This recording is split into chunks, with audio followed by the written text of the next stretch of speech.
కర్నూలు నగరంలో food safety అధికారులు తనిఖీలు నిర్వహించారు.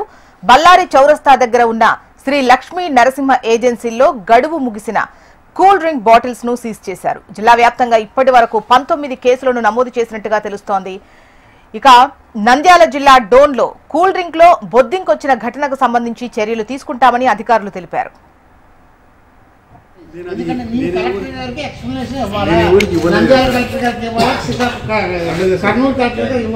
అంటే మన దగ్గర నుంచి ఇవ్వలేదు కాబట్టి నీ గొడవలు అన్ని గొడవలు చెక్ చేస్తాను. ఆ సందర్భంలో నేను ఎక్స్పైర్ ఐటమ్స్ నీ గొడవలు దొరికింది, నేను కేసు బుక్ చేయకుండా ఉంటానా? అంటే అది నాకు కంపెనీకి పంపించి అది వేరే దాని ప్రొసీజర్ ఉంది. కంపెనీకి పంపించేస్తే ఒక స్టాక్ ఒక పక్కన పెట్టి నాట్ ఫర్ సేల్ అని పెట్టాలా, ఎక్స్పైర్ ఐటమ్ అని పెట్టాలా, దాన్ని బోర్డు తీసి పక్కన పెట్టుకుంటారా, ఇన్స్పెక్షన్కి వచ్చినప్పుడు చూపించాలా. That is the procedure FSSAI. అది నేను మీ ఒక్క జిల్లా కాదు, ఎంటైర్ స్టేట్ ఆఫ్ ఆంధ్రప్రదేశ్ అన్ని జిల్లాల నుంచి వస్తున్నాను. ఇన్స్పెక్టర్ గారు మీరు రాసి మీడియా కుమార్ వస్తుందా?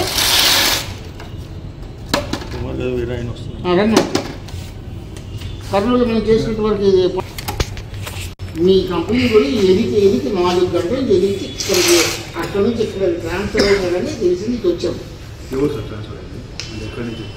ఫస్ట్ గీతానగర్ అంటే ఇంకోటి కదా, గీతానగర్ ఏమంటే మీ ప్రోడక్ట్ మొత్తం పైన కోకోకోలా లిమ్కా మొత్తం ఒకటే ప్రోడక్ట్, ఒకటే కంపెనీ మీద మ్యానుఫ్యాక్చరింగ్, ఒకటే మ్యానుఫ్యాక్చరింగ్ కాబట్టి ఎక్కడైనా మీరు చేయొచ్చు. రైతు చెల్లినటువంటి కూల్ డ్రింక్స్ దొరికాయి మాకు. ఆ డ్రింక్స్ని సీజ్ చేసి తీసుకొని రావడం జరిగింది. అంతేకాకుండా ఈ మధ్యకాలంలో డోన్ పట్టణంలో జరిగినటువంటి దానిపైన మేము ప్రతి గొడాను చెక్ చేయడం జరుగుతుంది. చెక్ చేసినప్పుడు కాలం చెల్లినటువంటి కూల్ డ్రింక్స్ మాకు దొరికాయి. లిమ్కా, థమ్సప్, స్ప్రైట్ మొదలైనటువంటివి. అవి తీసుకొచ్చి అవి మా ఆఫీసులో భద్రపరచడం జరిగింది.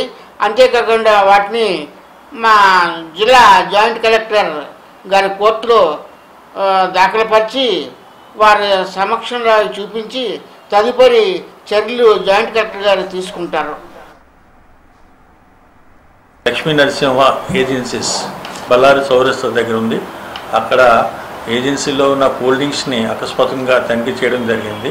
దీనిలో భాగంగానే ప్రతి cool drinks manufacturing date, expiry date క్షుణ్ణంగా పరిశీలించడం జరిగింది. పరిశీలించినప్పుడు కొన్ని బెవరేజెస్ కూల్ డ్రింక్స్ ఎక్స్పైరీ ఐటమ్గా గుర్తించడం జరిగింది. దానిలో భాగంగానే థమ్సప్ బాటిల్స్ కూడా ఎక్స్పైరీగా అమ్ముతున్నట్టుగా మేము కనుగొనమైంది.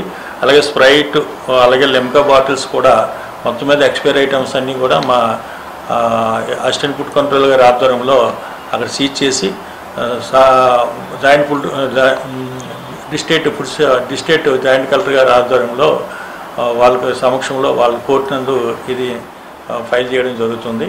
తదుపరి చర్యలు జాయింట్ కలెక్టర్ గారు ఆదేశాల ప్రకారంగా జరుగుతుందని చెప్పి తమకు తెలియజేయడం జరుగుతుంది.